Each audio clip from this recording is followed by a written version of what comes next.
Les coulisses du Qatar, on est parti.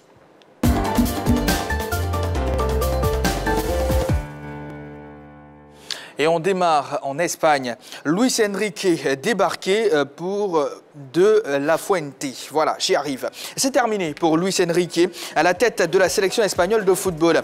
Le technicien âgé de 52 ans quitte ses fonctions après une décision des dirigeants de la fédération. La nouvelle a été officialisée ce jeudi. Luis Enrique sera remplacé par Luis de La Fuente qui était en charge jusqu'à... Et ça contre nous, donc je ne vais pas dire la France. Mais dans cette compétition, franchement, c'est très difficile de dire ça car il y a tellement de grosses équipes et on peut tellement avoir de surprises. Car un match, c'est 90 minutes avec des extraits et maintenant, comme c'est des éliminations directes avec le temps des prolongations. Donc, en toute honnêteté, je pourrais pas dire une nom d'une équipe. Mais si je dois en choisir une, c'est la France. Et, ou sinon, une équipe avec lesquels il y a quelques joueurs de Liverpool avec qui je joue. Comme ça, je serais super heureux pour eux. Quart de finale Angleterre-France. Walker agacé des questions sur Mbappé. La conférence d'avant-match Angleterre-France a déjà planté le décor. Tout ou presque tourne autour de Kylian Mbappé quand on interroge les joueurs anglais. De quoi agacer Kyle Walker, comme vous le constaterez au micro de beIN Sport France. For me, all the questions probably shouldn't be about him. We should appreciate that we're seeing a great footballer, but there is other players as well. I feel that he's a top player. I'm not underestimating that one bit, but we're not playing tennis. It's not a solo sport. It's a team game, and again, you know, they have to worry about us. It's not just us worrying about them. Adrien Rabiot, le milieu de terrain de l'équipe de France, s'est également prononcé sur ce match contre les Three Lions, également au micro de beIN Sport France. C'était une très bonne expérience, même si j'ai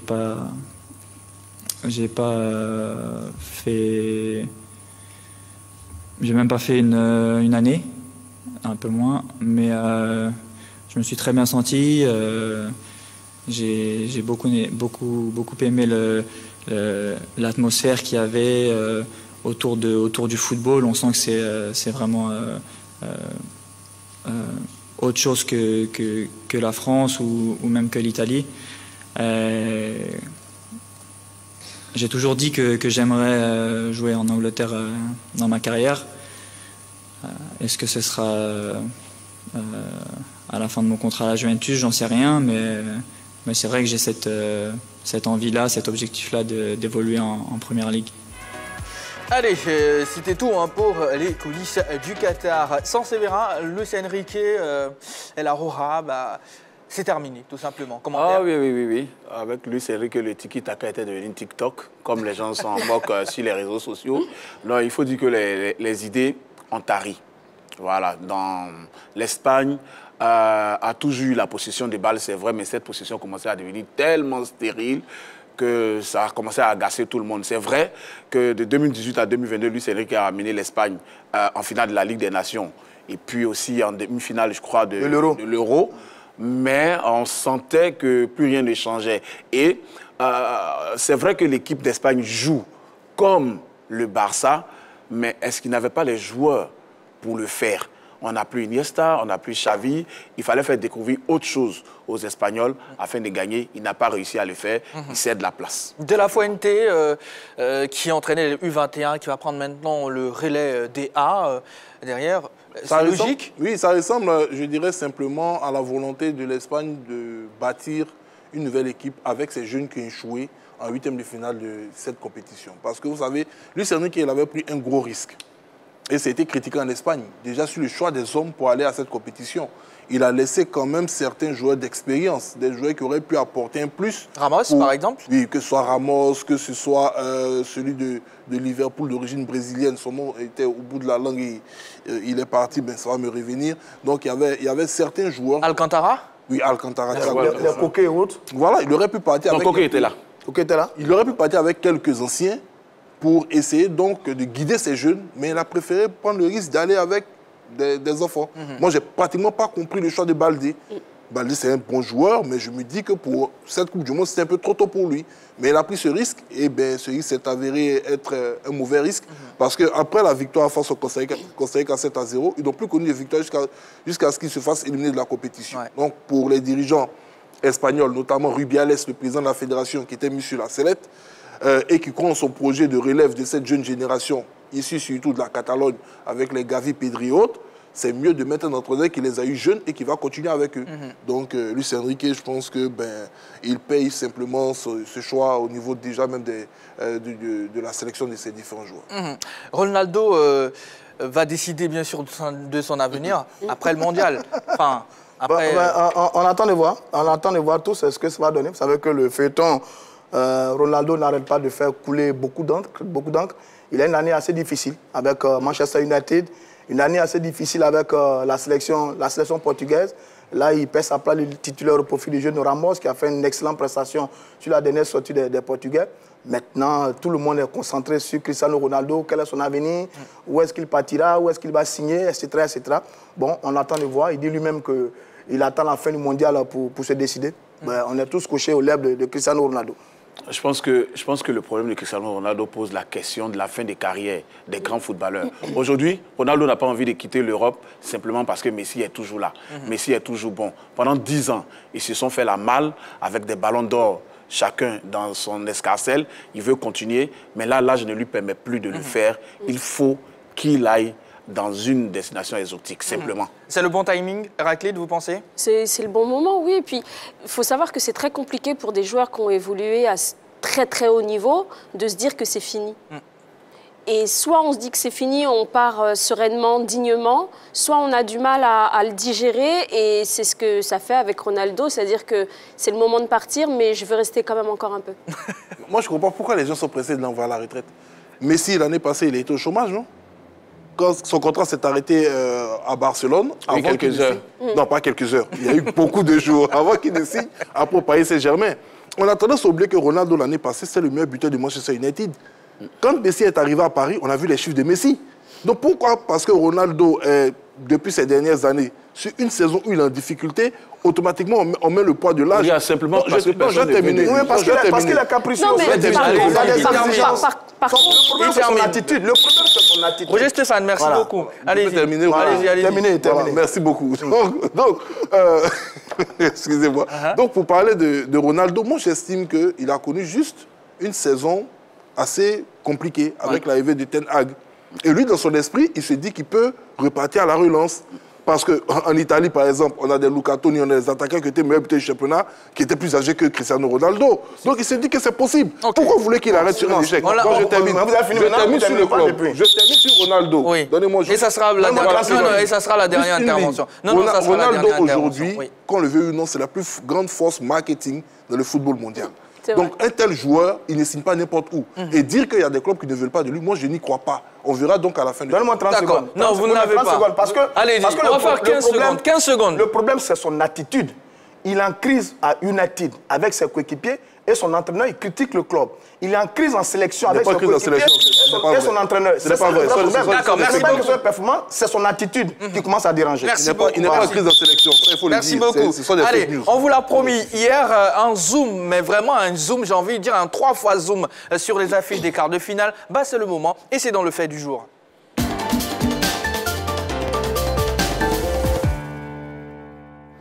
Les quarts de finale de la Coupe du Monde Qatar 2022 auront lieu ce week-end. 4 gros chocs sont au programme. Les affiches Croatie, Brésil et Pays-Bas-Argentine ouvrent donc les hostilités ce vendredi 9 décembre. Suivant cet élément de présentation de Croatie-Brésil, et on revient sur ce plateau pour les analyses et décryptages tout simplement. Croatie-Brésil est le premier quart de finale de cette Coupe du Monde qui se joue ce vendredi. Ce choc tant attendu à l'Education City Stadium de Al Rayyan mettra aux prises la vice-championne du monde aux finalistes de la dernière Copa América. Autant dire ce match tiendra à coup sûr toutes ses promesses, tant les deux nations sont déterminées à aller au bout de cette compétition. En effet, le Brésil, qui n'a pu goûter au sacre du mondial après la consécration de 2002, entend jeter toutes ses forces dans la bataille bataille pour franchir le cap des quarts de finale. Quoi qu'en avance, Neymar et ses coéquipiers partent largement favoris dans ce duel. En effet, en 4 confrontations directes, le Brésil a pris le dessus sur son adversaire croate, dont les 2 duels ont vu la victoire de la Seleção 3-1, puis 2-0. Attention cependant à ne pas vendre la peau de l'ours avant de l'avoir abattu. La Croatie joue son va-tout dans cette compétition qui, semble-t-il, sera la dernière pour son maître à jouer dans l'entrejeu, Luka Modric. Les Brésiliens sont prévenus. Allez, en tout cas, beaucoup d'affiches à vous proposer, de gros chocs tout simplement hein, pour les quarts de finale. Vous avez pu voir hein, la présentation de Croatie, Brésil tout simplement. Allez, on va ouvrir avec la question LGT du coup. Ardoise, mesdames, messieurs, faut-il s'attendre à des surprises pour ces quarts de finale? On va ouvrir en même temps le téléphone. Plus 225 27 21 59 93 99. Sans oublier la page Facebook de la 3. Et je vois le commentaire de monsieur Apes Kwame qu'on va lire dans quelques instants seulement. Comme lui, vous pouvez nous laisser un message ou naturellement, si vous voulez nous appeler, nous joindre directement. Plus 225 27 21 59 93 99. Héraclide, Ardoise, oui. Saint-Séverin, oui également. De l'autre côté, non. La plus belle écriture du plateau. Et non. Héraclide, pourquoi un oui? Parce qu'on est aux portes de la finale et que c'est maintenant que tout va se jouer, que les grosses choses vont arriver. Tout simplement. Tout simplement. Saint-Séverin? Oui, on doit s'attendre à des surprises parce qu'il y a une nation africaine qui est moins classée que certaines nations européennes qui est dans ces quarts de finale. Si elle passe déjà, ce sera une surprise. Vous avez une équipe comme la Croatie qui est tellement vieillissante face à la fraîcheur brésilienne. Si elle passe, ce sera une surprise. Donc oui, on doit s'attendre à des surprises. Pour aujourd'hui, du côté droit, j'ai 2 non. Enfin 2 oui. Et du côté gauche, 2 non. Ça ressemble à un face-à-face déjà des quarts. Tant mieux. Jean-Philippe, bon allez, il est lancé. Parce que généralement, les bonnes surprises en Coupe du Monde, c'est en phase de poule. C'est en phase de poule qu'on a quelques surprises en Coupe du Monde. Généralement, à l'étape des quarts de finale, c'est assez compliqué. Les grandes équipes font très souvent la différence. Je suis allé fouiller un peu depuis le Mondial 2010, 2014, 2018. Il n'y a pas eu vraiment de grandes surprises au niveau de l'étape des quarts de finale. Et donc, je pense que sur ces différentes rencontres, les sélections qui ont été performantes depuis le début de la compétition peuvent confirmer l'excellent résultat. Mais maintenant, sur la position marocaine, vu que nous avons fait parler un peu de nos fibres de supporters africains, sur ce coup-ci, on souhaite que le Maroc réalise quelque chose d'extraordinaire qui pourrait envoyer pour la première fois le continent africain en demi-finale d'une Coupe du Monde de football. Mais sinon, généralement, en quart de finale, ça se joue à un niveau très élevé. Ça se joue à un niveau de compétition où, généralement, les équipes les plus habituées, les plus régulières, les équipes avec un effectif de très grande qualité, avec des joueurs qui jouent au haut niveau, qui savent gérer à la fois une compétition et un match, font la différence, généralement. Donc oui, c'est ce qui me fait dire que oui, on risque de ne pas avoir vraiment beaucoup de surprises dans ces cas de finale. Eh bien, si vous venez de nous prendre en marche notre question LGT, vous pouvez participer. Faut-il s'attendre à des surprises pour ces quarts de finale? On parle naturellement du Mondial Qatar 2022. Ça se passe sur la page Facebook de la 3 et vous pouvez nous appeler plus 225 27 21 59 93 99. Il arrive. Allez, Jean-Philippe Ouria, un non. Vous ne pensez pas? Oui, parce que pour moi, vous savez, je me pose la question de savoir qu'est-ce que pourrait être considéré comme une surprise avec ces 8 nations qui sont au niveau des quarts de finale. Parce que quand je regarde ces 8 nations, je vois toutes des nations méritantes. Si le Maroc avait eu un parcours assez, je dirais, simpliste, ils ont joué le Qatar, ils ont joué l'Équateur, ils ont joué l'Australie, et qui réalisaient par exemple cette victoire, j'aurais dit, oh, c'est une belle surprise que le Maroc fait. Mais vous avez le Maroc qui a joué la Croatie vice-championne du monde, qui n'a pas été battue, qui a battu la Belgique numéro 2 au classement FIFA, et qui a été accroché par l'une des meilleures équipes dans la pratique du jeu, qui est le Canada, et qui sort l'Espagne. Donc pour moi, à partir de ce moment, si le Maroc a battu le Canada. Merci. Le Maroc a battu le Canada. Voilà. Puis c'est la seule nation africaine qui a eu 7 points. Ouais. Et en plus, elle sort l'Espagne. Donc pour moi, si le Maroc bat le Portugal, franchement, c'est vrai que pour l'historique du mondial, on dirait... Non, pour l'historique. Voilà. Pour l'historique, on dirait que c'est une surprise parce qu'un pays africain arrive au stade des demi-finales, mais pour moi, je dirais que c'est la droite logique des choses. Parce que ce n'est pas une équipe qui a eu un parcours, je dirais, assez simpliste. Maintenant, vous avez la Croatie face au Brésil. Comme le disait Vinicius, jouer face à Modric, c'est toujours difficile. La Croatie, regardez son parcours en 2018. C'est pratiquement pareil. Hein. C'est une équipe qui avance toujours cachée. On s'est dit, mais les Croates, un moment, ça peut lâcher. Et au moment où on se rend compte, ils sont en finale. Donc, qu'elle soit vieillissante ou pas, moi, je ne dirais pas que c'est une équipe vieillissante, c'est une équipe expérimentée. Donc, que la Croatie batte le Brésil, ce ne serait pas une surprise. Idem pour, je termine, Angleterre-France ou même Hollande-Argentine. Peu importe le vainqueur de ces deux matchs, moi, je ne verrai pas la surprise. Allez, direction du Okwe pour retrouver M. Ouedraogo Alpha. Bonsoir, M. Ouedraogo. Bonsoir, monsieur. Comment allez-vous? Ça va? D'accord. Quel est votre avis concernant notre question LGT? Bon, je pense que les pays favoris iront en demi-finale. Parce que d'abord le Brésil face au Croatie. Oui, Brésil-Croatie, oui. Bon, moi je pense que le Brésil ira en quart de finale, en demi-finale au moins. Par rapport à quoi, s'il vous plaît? Parce que le Croatie n'a rien à envier au Brésil. La Croatie n'a rien à envier au Brésil. Au Brésil. Bon, ok. D'accord, c'est votre avis et on le respecte tout simplement. Merci beaucoup, M. Ouedraogo. Ok, merci. Excellente soirée à vous. Merci. Voilà. Faut-il s'attendre à des surprises pour ces quarts de finale? C'est notre question LGT de ce soir. Et comme M. Ouedraogo Alpha, vous pouvez nous appeler. Si vous êtes hors de la Côte d'Ivoire, n'oubliez pas le préfixe plus 225 27 21 59 93 99. Oui, c'est possible de nous appeler de la sous-région. Et enfin, appelez-nous, tout simplement. On va le dire comme ça.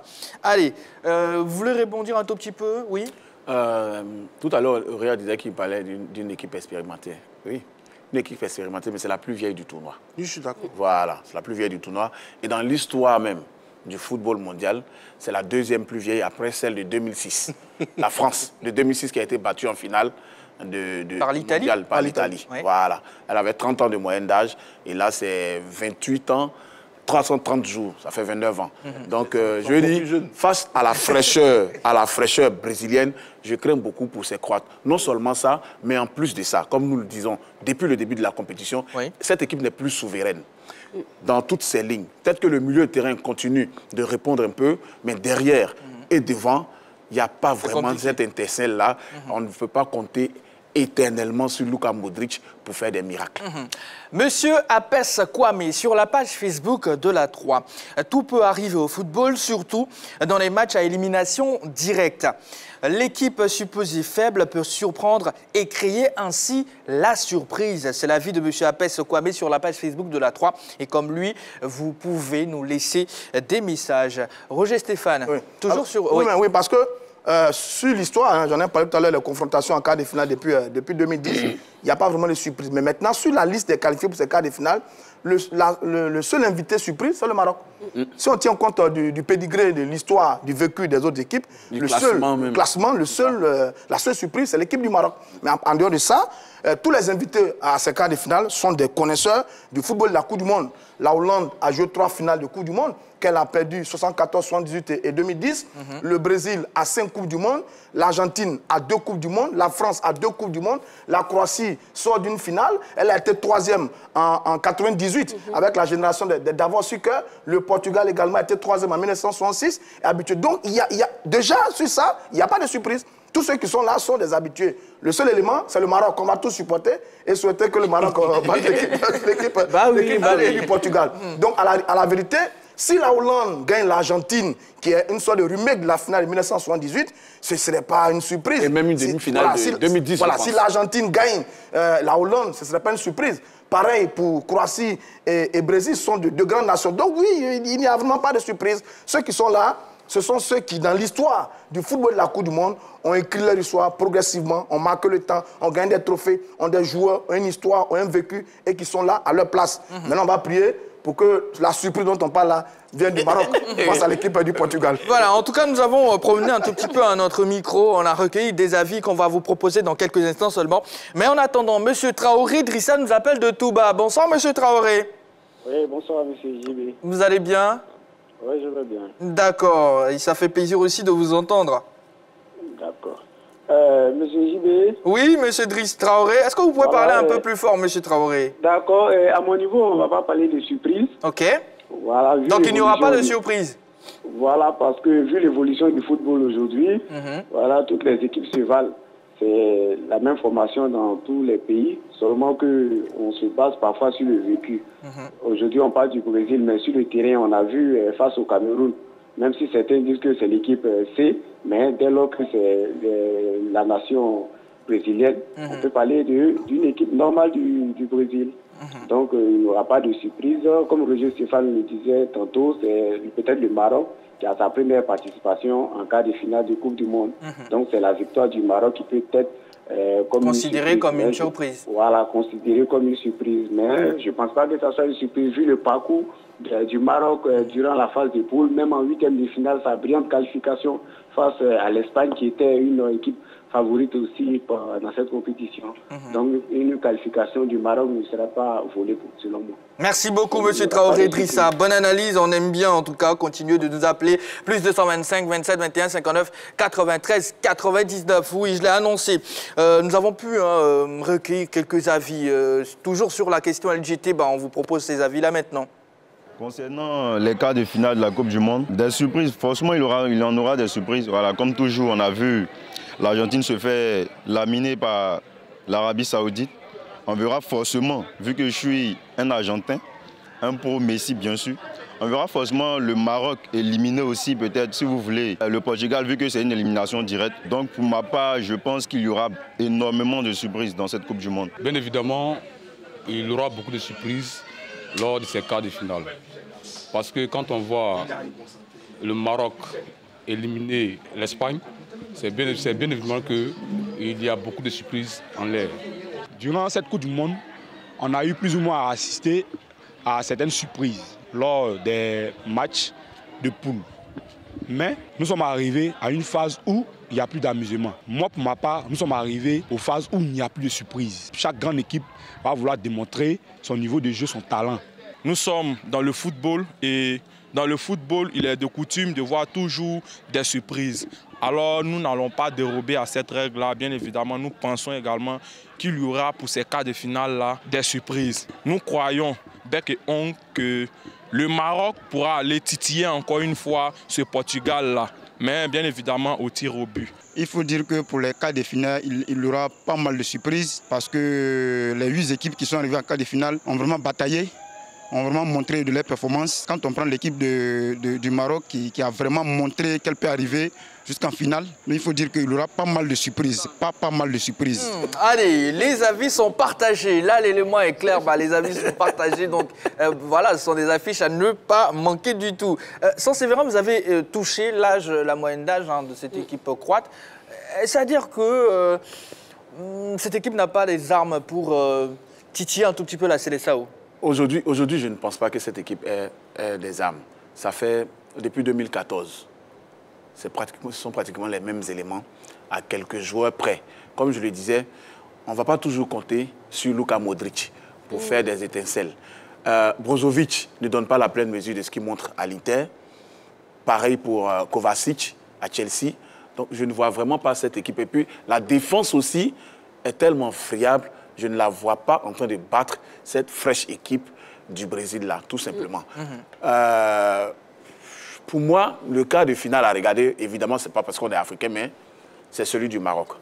Parce que je vois bien le Maroc, inquiété, avec le fighting spirit montré depuis le début de la compétition, je vois le Maroc sortir le Portugal, clairement. Et là, je suis intransigeant dessus. C'est vrai qu'au football, il faut laisser une petite marge, mais ce Maroc-là a montré des choses que des nations européennes n'ont même pas encore montré dans cette compétition. Héraclide, votre lecture sur ce face-à-face-là, Brésil-Croatie? Bon, à part, comme il disait, à part Luka Modric, on ne fait pas un match sur un seul joueur. Même si au milieu, il y a Modric, Kovacic et Brozovic, à part le milieu, le reste, ça peine un petit peu. Donc forcément, je pense que les Croates, ils vont se faire manger sauce graine, placali. Oui, c'est évident, même si j'ai dit tout à l'heure qu'on risque d'avoir des surprises. Monsieur Doku Didier nous appelle de Bangolo. Bonsoir, monsieur Doku. Bonsoir monsieur, bonsoir la team. Vous allez bien? Bonsoir. Très bien. Bangolo, ça résonne vraiment très loin. Oui, j'appelle de Golo Sanya, c'est le sous-préfet de Bangolo. Ah, d'accord. Vraiment, nous sommes ravis de savoir que vous nous suivez de là-bas. Oui, on vous suit tous les jours. Merci beaucoup, monsieur Doku. Ouais. Allez, voilà. Votre avis sur la question? Oui, bon, il doit avoir toujours des surprises. Ok. Il doit avoir toujours des surprises en ce sens que si la Croatie élimine le Brésil, c'est une surprise. Qui ne dit pas son nom. Ok. Si l'Angleterre est sortie, l'Angleterre qui a créé le football dans le monde est sortie, c'est une surprise. Voilà, donc on ne peut pas dire qu'il ne peut pas avoir de surprises dans ces quarts de finale. Et moi, j'espère qu'il va avoir des surprises dans le nom célèbre de Jésus-Christ. Amen. Je suis tenté de dire Amen. Amen. Amen. Voilà, parce que le Maroc va passer. Et ça sera une très grande surprise quand le Maroc va gagner. D'accord. Parce que c'est la seule équipe africaine qui est encore en quart de finale. Alors donc, il peut avoir beaucoup de surprises. Ouais. Et la surprise dont moi je parle aujourd'hui, c'est la surprise parce que si le Maroc passe, ça serait une grande surprise. C'est ça, vous l'avez déjà évoqué. Il y a des surprises dans l'air. D'accord. Donc on a... Le football aujourd'hui n'est pas une science exacte. C'est ça. Voilà, si le Maroc arrive à ce stade-là, ce n'est pas une science exacte. D'accord. Mais ce que je voudrais dire par rapport au Maroc... Assez rapidement, s'il vous plaît. Voilà, rapidement, ce que je voudrais dire par rapport au Maroc et les équipes africaines, le chantier est encore grand par rapport à la défense. Voilà, par rapport aux équipes africaines, le chantier est grand par rapport à la défense. D'accord. Vous avez vu le Sénégal qui a été battu 3-0. C'est ça. Voilà, donc vraiment, les équipes africaines, surtout le Maroc, est bien. Avec son 4-5-1, j'espère qu'il faut mettre le béton derrière. D'accord, merci beaucoup, monsieur Doku. Voilà. Merci beaucoup pour votre intervention. Merci bien. Merci bien. Allez, faut-il s'attendre à des surprises pour ces quarts de finale? C'est notre question LGT. Alors, en face, il y aura la science de Tite, l'entraîneur de la Seleção. Quelles sont justement les caractéristiques de cette formation brésilienne? Mais je pense que pour le Brésil, c'est aussi simple en matière de style de jeu à pratiquer, de tactique à mettre en place par l'entraîneur. Ça sera d'attaquer. Le Brésil n'a pas les joueurs pour défendre. Le Brésil a une équipe pour attaquer. Ils ont battu une équipe pour produire du jeu, avec des athlètes, des jeux spectaculaires. Dans cette opposition, le Brésil sera dans la même configuration que lors de leur première sortie face à la Serbie. C'est pratiquement le même style de jeu. Les Croates vont bétonner. Ça, les Brésiliens le savent pertinemment. Les Croates ne vont pas sortir de leur zone. Ils vont bétonner en arrière. Ils vont chercher constamment Luka Modric pour qu'il puisse, avec sa magie, faire de magnifiques passes entre les lignes pour trouver ses différents attaquants. Et si je suis un entraîneur croate, pourquoi est-ce que je vais essayer de faire, comme on le dit entre guillemets, du jeu égal avec une équipe qui a des ailiers si rapides, si puissants, si techniques? Donc, le Brésil va être face à un mur. Et ce sera maintenant au joueur de Tite de trouver la solution pour percer ce mur. Sauf qu'on avait vu le Brésil en souffrance sur ces deux dernières sorties. En souffrance, bon, j'ai un peu exagéré sur le mot, mais l'absence de Neymar avait été ressentie sur les deux dernières sorties lorsque Neymar est revenu. Deuxième match. Oui, mais lorsqu'il est revenu face à la Corée du Sud, on a vu automatiquement le feu d'artifice. On sait que Neymar, c'est un joueur qui peut très bien s'adapter aux espaces comme au champ réduit. Donc, c'est encore une autre problématique sur les épaules de l'entraîneur croate. C'est vrai que ça va être difficile, mais attention aux Brésiliens de ne pas rentrer dans, je dirais, le même style de jeu que face au Cameroun. C'est-à-dire, plus on va avancer dans le temps, plus l'adversaire va prendre confiance et il risque de se faire contrer. Donc, c'est à eux de trouver les voies et moyens pour rapidement décourager les Croates. Si vous plantez le premier but dans une défense regroupée, ça emmène l'adversaire à sortir. Et si vous ne le faites pas, vous allez vous enliser.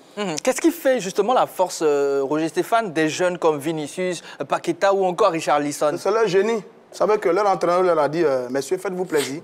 Et les Brésiliens se font plaisir depuis le début de cette compétition. Il y a une qualité technique exceptionnelle, il y a une envie incroyable, il y a de l'enthousiasme, il y a de la confiance. D'ailleurs, ils ont préparé avant la compétition une série de pas de danse pour chaque but qu'ils vont inscrire durant la compétition. C'est une équipe qui est en confiance. On a vu certains abordés des maillots avec une nouvelle étoile. Oui, ça montre que ce Brésil-là est venu pour gagner cette Coupe du Monde de football. Et depuis le début, en dehors du match contre le Cameroun, qui est un match assez particulier, oui, on a un très bon Brésil. Neymar est génial, là, il va récupérer totalement. Richarlison, sur le front l'organisation de l'attaque est magnifique. Paqueta fait un très bon tournoi, Fred également, sans oublier Silva et Marquinhos derrière. Oui, c'est un Brésil équilibré et qui pratique un très bon football, qui nous a vraiment réconciliés avec le football samba brésilien, qui nous a toujours fait rêver dans les années 70 et dans les années 80. Oui, ce Brésil-là est très bon. Contrairement à une équipe de la Croatie, Modric a 37 ans, Perisic a 33 ans, Kramaric a 31 ans et Brozovic a 30 ans. Une équipe qui a du mal à courir. Elle a été en difficulté, match nul contre le Maroc. Elle a fait une victoire contre le Canada. Le Canada, ce n'est pas une grande nation de football. Match nul difficile contre la Belgique. Il a fallu qu'ils doivent leur qualification à la maladresse de Lukaku, qui a loupé beaucoup d'occasions de but. Et puis, ils se sont fait balader par le Japon. Ils s'en sortent au tir au but. C'est d'ailleurs la seule équipe qui a terminé deuxième de sa poule qui a ce niveau de compétition. Donc oui, c'est un Brésil qui est vraiment en confiance. Je pense que sur ce match-là, sur celui-là, léger avantage aux Brésiliens qui, sur l'ensemble du tournoi, ont montré l'un des plus beaux visages de cette Coupe du Monde de football. Héraclide, Casemiro et Thiago Silva, c'est du solide pour vous? Ça va? C'est bon? Ils sont exactement dans leur... ils sont à leurs plus grands avantages, là. C'est des pièces maîtresses et des facteurs X de l'équipe du Brésil. Grâce à eux, Neymar peut aller et fixer et faire ce qu'il fait le mieux, marquer. Donc là, franchement, et puis je pense aussi que le Brésil est très fort en contre-pressing aussi. Et ils feront, grâce au contre-press, ils font vraiment la différence contre la Croatie. Allez, sur la page Facebook, Séverine Gueux, une dame en tout cas, non. Il n'y aura plus de surprise. Les favoris vont gagner. Avec un like, je ne sais pas de qui, mais qui confirme. Alors, sans Séverin derrière, toujours sur ces deux joueurs-là, Thiago et Casemiro. Surtout quand Casemiro permet au Brésil de gagner un match. Je dis que Casemiro retrouve la pleine mesure de son talent. Enfin, ce qu'il a montré ces derniers mois au Real avant de se retrouver à Manchester United. Thiago, vous parlez de Marquinhos. Thiago, le défenseur central. Ah, Thiago, oui. C'est en deux à Marquinhos. Oui. Défense à trois. Ils sont exceptionnels. Mais je pense que la force de ce Brésil, c'est sa fraîcheur physique. Sa fraîcheur physique. Et puis, comme Roger Stéphane l'a dit tout à l'heure, l'envie de se faire plaisir. Quel que soit l'adversaire, le Brésil ne varie pas d'un iota. Et ça, c'est une bonne chose pour une équipe. Quand elle est enthousiaste, elle peut aller loin dans un tournoi. OK. Allez, pronostic sans commentaire, Héraclide. 3-1. 3-1 pour le Brésil. Pour le Brésil. Sans Séverin. 3-0. 3-0. 2-0 au Brésil. Pour le Brésil. C'est juste ce match? Oui, juste ce match. On va aborder dans pas longtemps l'affiche Pays-Bas-Argentine. 2-0 pour le Brésil. 2-0 pour le Brésil. Et on va poursuivre. En deuxième opposition, l'Argentine sera à l'épreuve de la sélection des Pays-Bas. Et quelles sont les forces en présence? Cette vidéo nous éclaire. Deuxième match du jour, après Croatie-Brésil, Pays-Bas-Argentine, reste la grosse affiche de ces premiers quarts de finale. Ces deux nations se défient pour une place dans le dernier carré d'as de cette Coupe du Monde. Un match particulièrement indécis qui se disputera au Lusail Stadium sous le coup de 19h GMT. Leader du groupe A, au terme de la phase de poule, les Pays-Bas se sont défaits des États-Unis en huitième de finale par 3-1. De son côté, l'Argentine ayant terminé en tête du groupe C a dû batailler pour écarter l'Australie. Cette affiche entre Hollandais et Argentins s'annonce donc ouverte de part et d'autre. Même si selon certains observateurs sportifs avertis, Lionel Messi et ses partenaires partent avec l'avantage des pronostics. Mais animés par le désir de revanche après la finale du mondial 1978 perdue devant l'Argentine, les Pays-Bas tiennent à laver l'affront. Nous avons un compte à régler. Je voudrais convaincre les gens d'aller regarder le match et de nous encourager à recommander Louis van Gaal, le sélectionneur néerlandais. Qui des Pays-Bas et de l'Argentine parviendra à avoir le dernier mot à l'issue de ce match à quitte ou double? On le saura dans les heures à venir. Allez, zoom maintenant sur cette affiche Pays-Bas-Argentine. On va prendre l'avis de M. Kofi Mathieu qui nous appelle de Yopougon sur la question LGT avant de poursuivre. Faut-il s'attendre à des surprises pour ces quarts de finale? Bonsoir M. Kofi Mathieu. Oui, bonsoir le tout puissant Jean-Baptiste. Ça va bien Mbato? Oui, ça va. Tu t'es trompé, tu as dit Yopougon, hein? Non, ah ouais? Autant pour moi, Mbato. Ouais. Mbato. Ça va bien là-bas? Ouais, ça va. D'accord. Par la grâce de Dieu. Nous sommes très heureux de le savoir en tout cas. Oui. Allez-y, c'est à vous de jouer. Ok, moi je crois que cette Coupe du Monde là, c'est la Coupe du Monde des surprises. Ok. Donc, depuis le premier match de l'Arabie Saoudite, en gagnant face à l'Argentine, déjà c'était une première surprise. Maintenant, comme le Maroc va jouer la finale, ça aussi c'est une surprise. On espère et on croise les doigts. Oui, parce que, bon, moi je suis, depuis le début, quand j'ai regardé le premier match du Maroc, je me suis dit que le Maroc va aller très loin. On a même parié ici. Moi j'ai parié que le Maroc va jouer la finale cette année. D'accord, et le pari tient toujours en tout cas. Voilà, le pari tient. Donc ça aussi, ça sera une surprise parce que, bon, en début de la Coupe du Monde, personne ne pouvait imaginer qu'une équipe africaine allait être dans le dernier carré. D'accord. Bon, comme le Portugal, moi, ce match-là, ça ne me fait pas peur parce que le Portugal, quand je les regarde jouer, avec tout ce que Cristiano Ronaldo est en train de faire dans le monde du football, ils vont même pas en tenir devant le Maroc. Donc, c'est devant là-bas que se situe la petite inquiétude. Mais le Maroc va passer. Donc, les surprises vont aller jusqu'en finale. C'est bien noté. Merci beaucoup, Monsieur Kofi Mathieu. Et excellente soirée à vous. Merci, bonne émission. Allez, l'Argentine de Léo Messi est-elle favorite de cette opposition? Roger Stéphane? Non, je pense que c'est un match équilibré entre ces deux équipes. Argentine-Hollande. Sur le parcours, à la vérité, ce sont deux équipes qui n'ont pas véritablement impressionné. On n'a pas vu une formidable équipe de l'Argentine. On n'a pas vu non plus une formidable équipe de la Hollande. Les Argentins ont commencé timidement cette compétition avec une défaite face à l'Arabie Saoudite. Ensuite, ils se sont bien repris face au Mexique. Après, ils ont confirmé face à la Pologne. Et puis, le match des quarts de finale qu'ils remportent. Bon, il y a un groupe solide qui repose essentiellement sur un garçon qu'on appelle Lionel Messi, qui calmement, tranquillement, contrairement à son historique adversaire, est plus calme et plus posé, fait une campagne sans grand bruit. Et donc, quand Messi est en forme, l'Argentine est en forme. L'Argentine, c'est un groupe avec De Paul, Otamendi, Messi et autres Martinez. Attention à Martinez qui a été très maladroit sur la dernière sortie de l'équipe de l'Argentine. Il n'aura pas beaucoup d'occasions face à cette équipe de la Hollande. Donc attention. Et puis les Hollandais qui font un bon petit tournoi quand même. Ils sont solides, on ne les bouscule pas. Même quand ils sont bousculés, ils arrivent à s'en sortir. Ils ont souffert sur le pré-match face à l'équipe du Sénégal, mais ils ont gagné tout doucement 2-0. Ensuite, ils font nul contre l'Équateur. Après, ils confirment face au Qatar. Et puis, le match des huitièmes de finale. Donc, à mon avis, c'est un match équilibré entre deux équipes qui, d'ailleurs, se connaissent très bien. Pour l'histoire, dans l'histoire de cette Coupe du Monde, on parle tous de la finale de 78 qui s'est jouée en Argentine. L'Argentine, à l'époque, était conduite par un autre gaucher du nom de Mario Kempes, qui avait conduit cette équipe argentine à la victoire, en l'absence de Johan Cruyff du côté de la Hollande, qui avait boycotté cette Coupe du Monde pour protester contre le régime du côté de l'Argentine.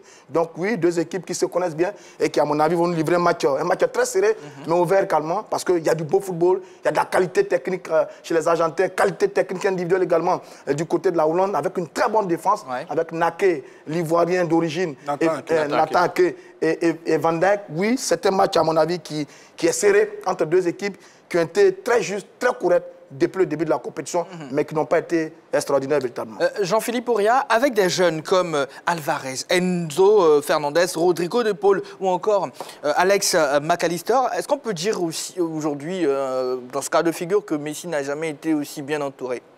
Oh, moi je trouve que c'est méchant pour quand même les grands joueurs qui ont eu à accompagner Messi. Il a toujours été bien entouré. Voilà, Agüero, Mascherano. Il a toujours été bien entouré. Bon, aujourd'hui, sauf que je pense que le paradigme argentin a un tout petit peu changé. Vous savez, lorsque les Argentins venaient avec Lionel Messi sur un terrain, ils se voyaient trop beaux.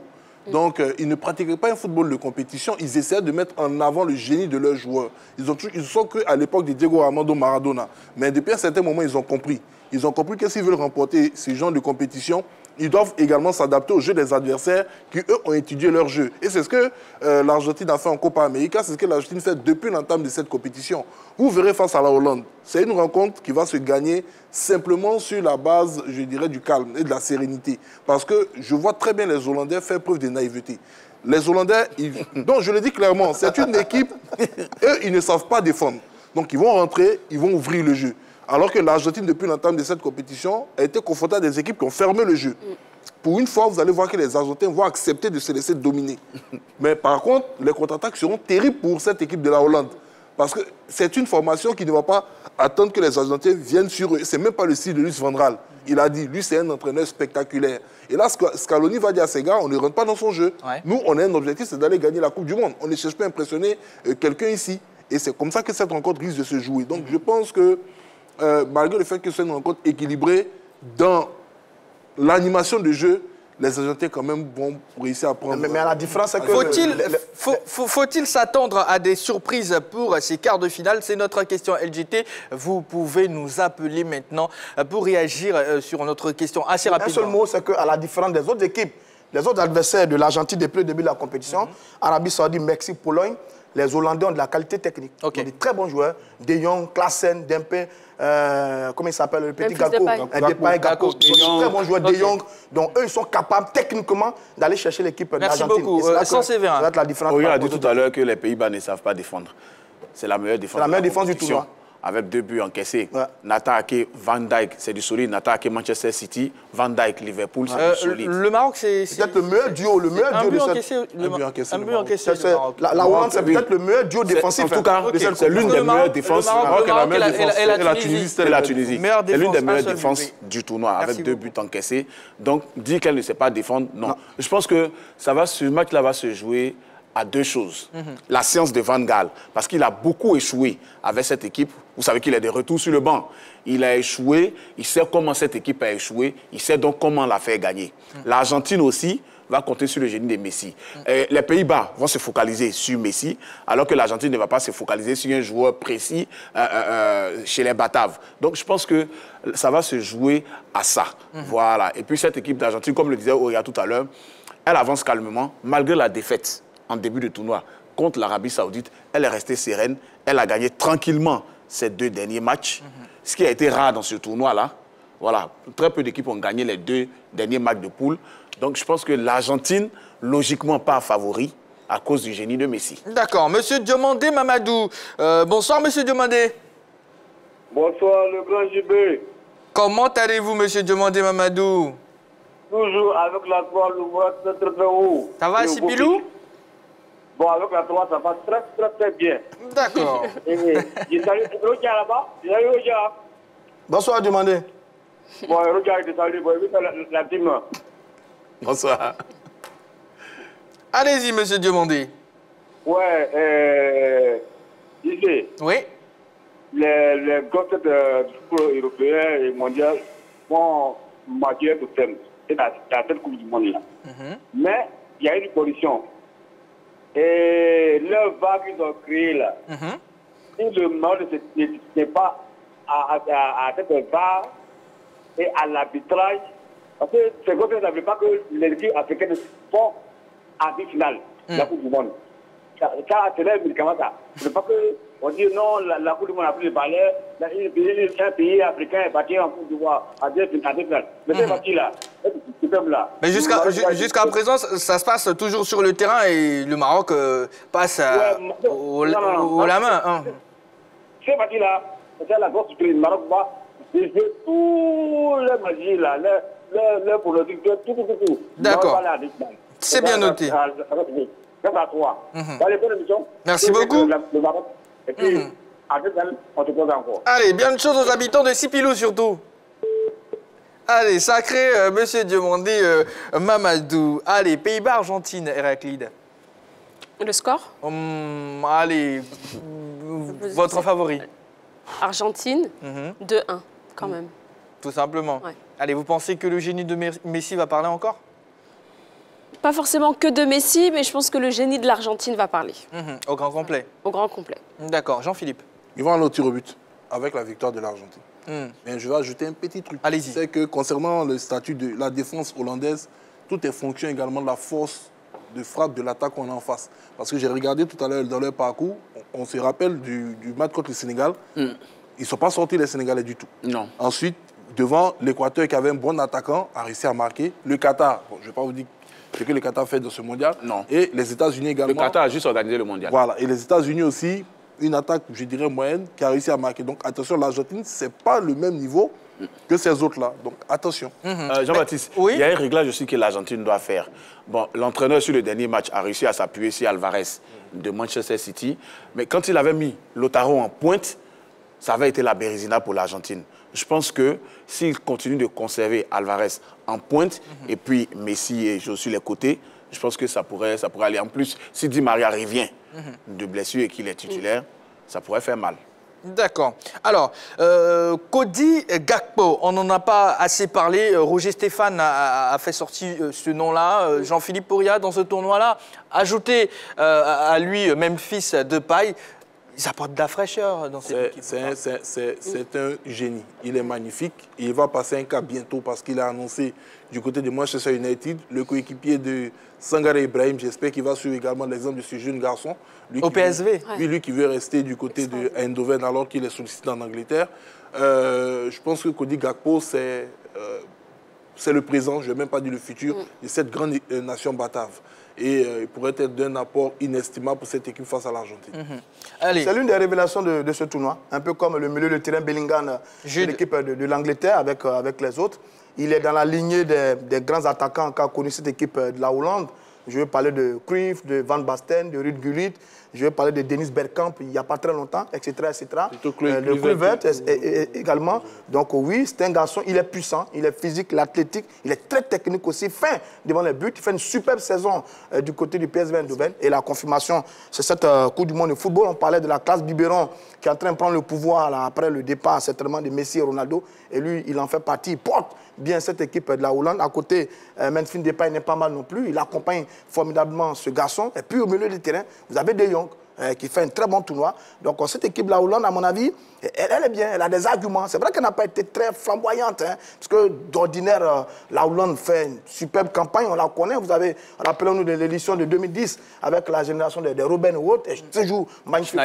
Schneider. Elle joue très bien au football. Ce n'est pas le cas sur cette édition, mais elle est solide et elle est là. Et je pense que c'est difficile de donner un vrai pronostic face à l'Argentine. Ça va être un match serré.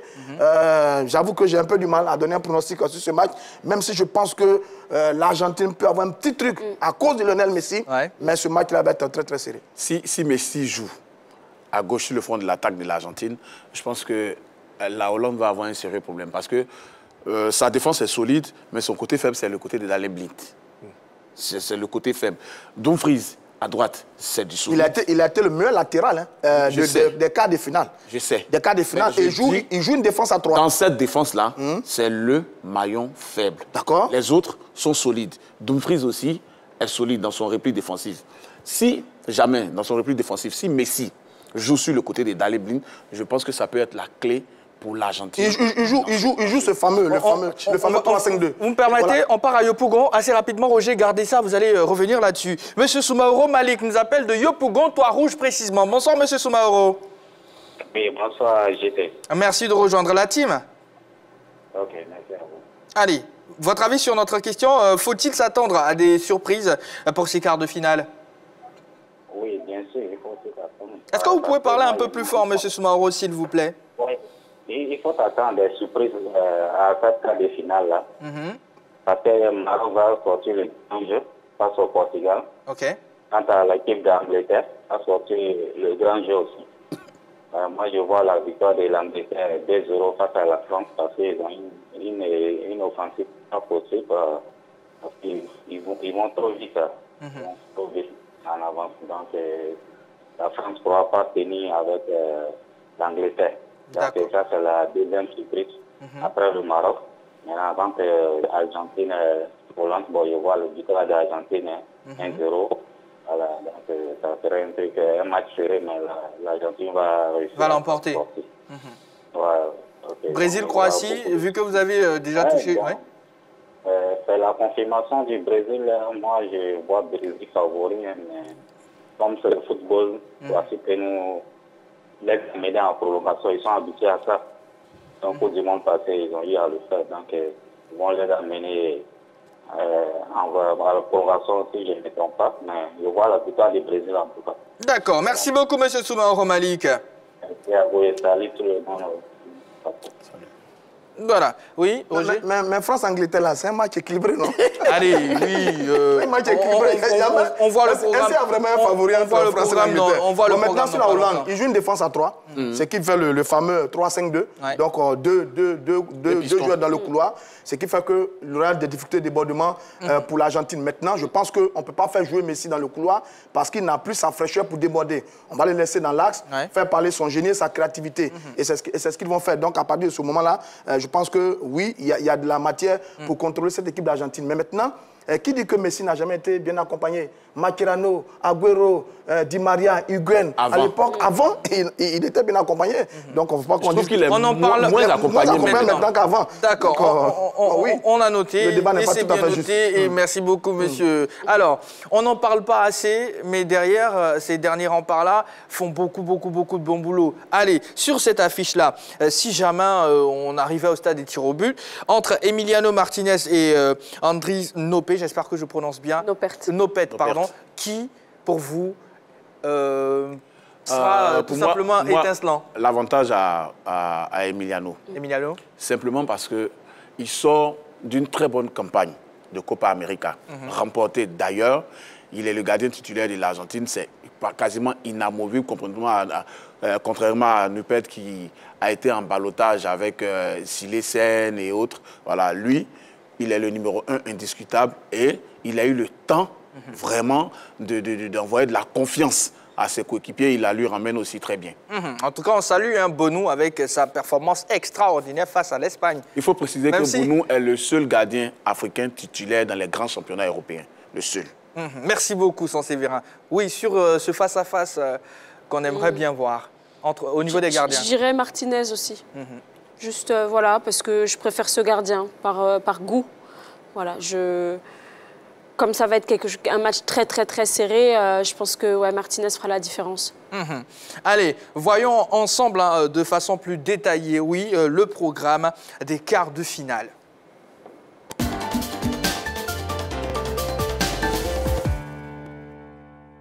Oui, nous avons déjà eu à faire le tour du programme, tout simplement. On va juste vous le montrer en illustration, à l'écran.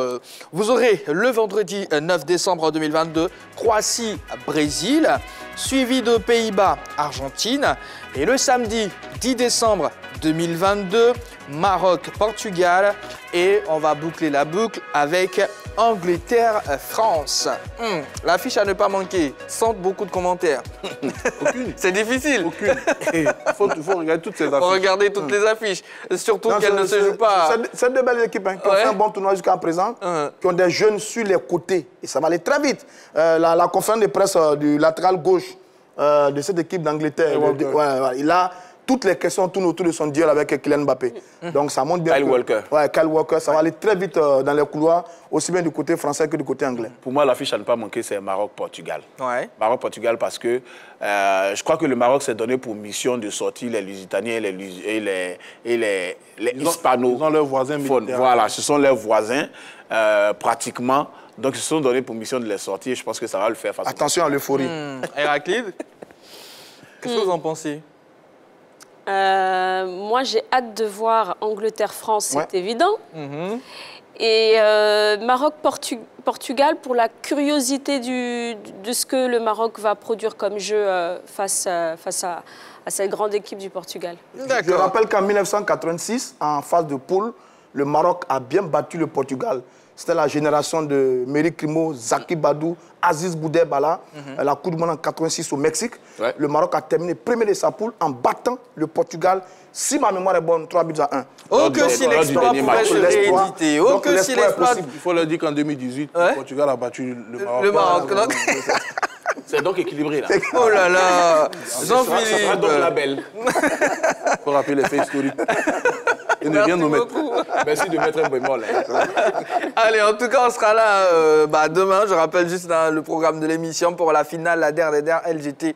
C'est du lundi au vendredi de 20h30 à 22h. Donc, on sera là. Allez, l'avant-dernière rubrique. Oui, parce qu'on va se faire un plus calé avant de se séparer. Mais tout de suite, allons-y pour j'ai aimé. Je n'ai pas aimé, tout simplement.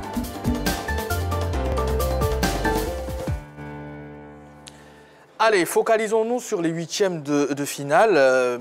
Roger Stéphane, qu'est-ce que vous avez aimé et qu'est-ce que vous n'avez pas aimé? Sur les huitièmes de finale, c'est bien ça? Ouais. J'ai pas aimé le penalty manqué de Busquets. Parce qu'avant lui, il y a Soler et Sarabia. Sarabia d'abord. Ouais, et Soler, qui avait manqué les 2 premiers tirs au but de l'équipe de l'Espagne. Et le 3e tireur, je crois, c'était Busquets, qui l'a manqué. Est-ce que vous avez aimé? J'estime qu'avec son vécu et son expérience, il n'avait pas vraiment le droit de faire cette erreur. Busquets, c'est un leader, patron aîné de l'équipe.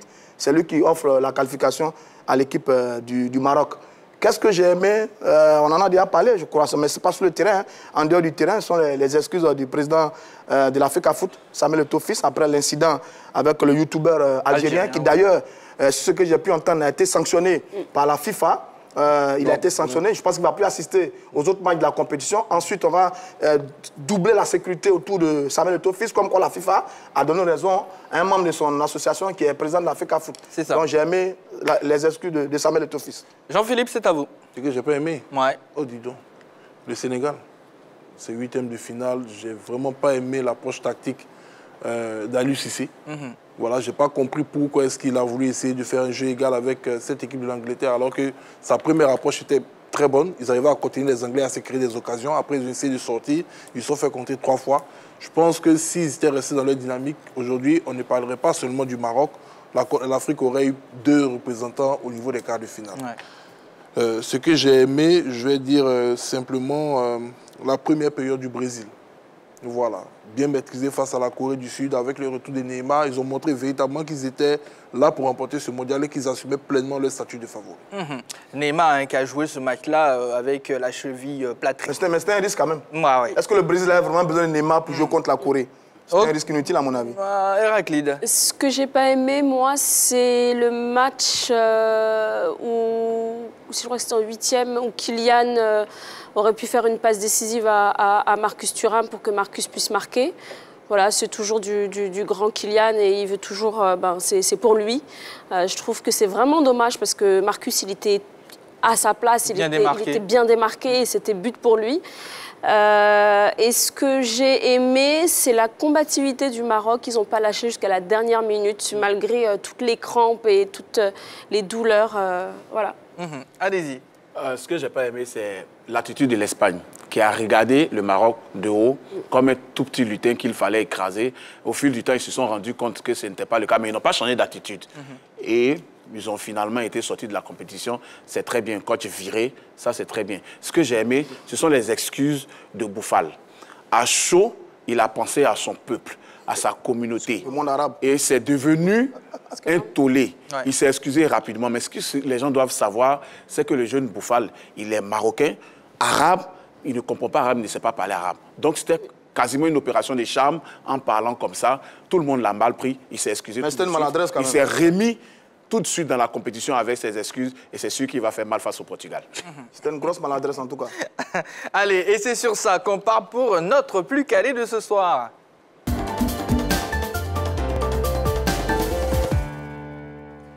Le thème de notre plus calé, spécial Tunisie. Allez. Héraclide, c'est bon. Faut compter sur vous. Laissez-moi gagner, les gars, franchement. On ne sait pas quelles sont les réponses que tu as choisies. C'est pas grave. Allez, la première question. Combien de participations contre la Tunisie en Coupe du Monde? Les propositions A, 4, B, 5, C, 6. Combien de participations contre la Tunisie en Coupe du Monde? Ardoise? J'ai du A, j'ai du B, j'ai du C. La bonne réponse, c'est C. 6 participations. 1978, 1998, 2002, 2006, 2018 et 2022. 2. Quelle sélection a été battue par la Tunisie au mondial 1978? J'étais même pas née. A. Pologne. B. Mexique. C. Honduras. J'étais pas née, moi. Ça ira, courage. Courage, courage. J'ai du B, j'ai du C. La bonne réponse, Roger Stéphane n'a pas le point, c'est B. Mexique. La Tunisie a été le premier pays africain à enregistrer une victoire en Coupe du Monde en battant le Mexique. 3 buts à 1. Allez, la troisième question maintenant. Quel joueur détient le record de sélection avec l'équipe de Tunisie? A.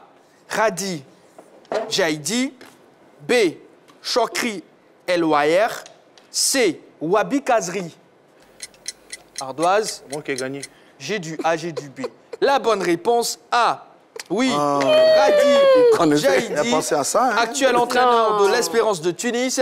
Radi Jaidi compte 106 sélections. Il devance Chokri, 97 caps, et Khaled Badra, 96. Kazri compte 74 sélections. Il n'y a pas passé au quoi de l'Espérance. L'avant-dernière question maintenant, mesdames, messieurs. Lequel de ces footballeurs tunisiens a été Ballon d'Or africain? A. Raouf Ben Aziza. B. Tarak Diab. C. Abdelmajid Chetali. Lequel de ces footballeurs tunisiens a été Ballon d'Or africain? Ardoise? J'ai du A, j'ai du B, j'ai du C. La bonne réponse, B. C'est les 3 petits points que tu mets là. Sacré en 1977, il meurt à ce jour le seul footballeur. Il s'appelle Ben Barek, non? Son surnom, c'est Ben Barek, non? Il n'y a pas de son surnom ici. D'accord. Autant pour moi. A figuré sur un podium du Ballon d'Or africain. Allez, la 5e et dernière question. Héraclide, allez. C'est les 3 petits points qu'il met à chaque fois, c'est ça. Quel joueur est le meilleur buteur de l'histoire de la sélection tunisienne? A. France Ledo Santos. Moi, je veux un deuxième. B. Youssef Msakni. Oui, Youssef Msakni. C. Issam Djemar. On a égalité. Voilà, c'est ça. J'ai perdu encore. J'ai du B, j'ai du A, j'ai du C. Il est égalité. Issam Djemar avec 36 buts devant Wabi Kazri, 25 et Santos, 22. Sakni est le meilleur buteur en activité avec 17 réalisations. Allez, qui repart avec la victoire ce soir? A été loupé, là. Égalité. Auria et Roger Stéphane à égalité. Bah, félicitations, bah, comme c'est le cas, bah, on ne nous donnera pas le trophée aujourd'hui. C'est le plus capé là. Allez, merci beaucoup Héraclide. Merci beaucoup. Saint-Séverin, à bientôt. Merci. Roger Stéphane, on se dit bah, à très bientôt. Peut-être à demain. Peut-être à demain. Allez, on croise les doigts. Jean-Philippe. Quand il y a le plus calé, il dit ça. Allez, merci beaucoup Féru de Sport d'être resté jusqu'à la fin. Le dernier rendez-vous de la semaine, c'est demain pour la finale. Oui, dès 20h30, soyez nombreux à être devant vos écrans tout simplement. Bah, nous, on sera là. C'est 20h30, hein, les amis. Soyez au rendez-vous. Merci de toujours être sur la chaîne qui offre toujours 3 fois plus.